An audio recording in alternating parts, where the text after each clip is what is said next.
Former India cricketer, Anil Kumble opened up on India vs Pakistan clash, suggesting the team to face Pakistan like any other team.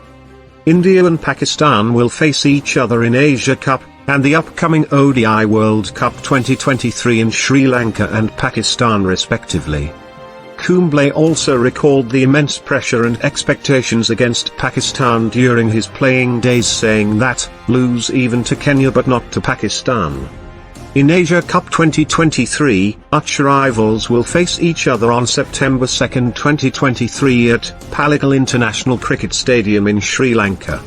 Whereas in ODI World Cup 2023, India and Pakistan will face each other at Narendra Modi Stadium in Ahmedabad, which will be played on October 14, 2023.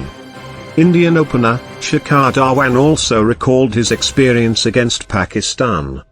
The 37-year-old batter said that playing against Pakistan is a satisfying feeling when the match ends.